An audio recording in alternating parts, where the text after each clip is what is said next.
Labas vakaras. Pradedame specialią rinkimams skirtą TV3 žinių laidą. Studijoje dirbu aš Mindaugas Vasiliauskas bei mano kolegos Artūras Anužis ir Edmundas Jakilaitis. Lietuva atidavė savo balsą prezidento rinkimuose. Gali būti, kad jau šį vakarą turėsime naują šalies vadovą.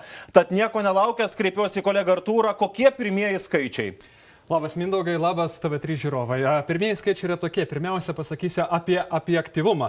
Dalyvavo 59,4% visų rinkėjų, tai yra 2 procentiniais punktais daugiau negu dalyvavo per praėjusius prezidento rinkimus. Ir pirmieji rezultatai yra suskaičiuotos 373 apylinkės, tiesa, jos yra nedidelės, todėl rezultatai atėjo greičiau. Ir Gitanas Nausėda kol kas pirmauja, 51,85%, atrodo, jeigu taip ir toliau bus, antro turo nereikės. Antrasis yra Žemaitaitis, jis turi 14,1% balsų ir trečiasis yra Ignas Vėgėlė 11,56.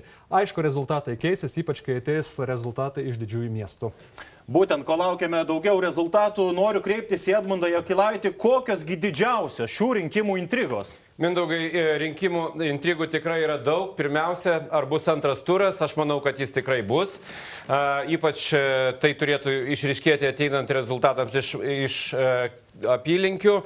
Taip pat labai svarbu, kas užims antrą vietą.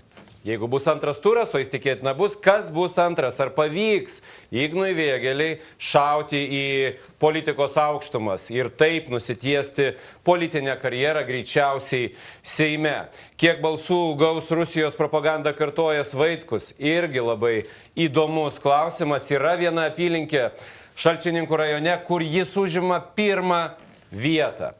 Kiek balsų pritrūks pilietybės referendume? Taip, aktyvumas yra rekordinis, bet reikia, kad absoliuti dauguma atėjusi į referendumą balsuotų už, kad jis laimėtų, o to tikėtis turbūt neverta. Ir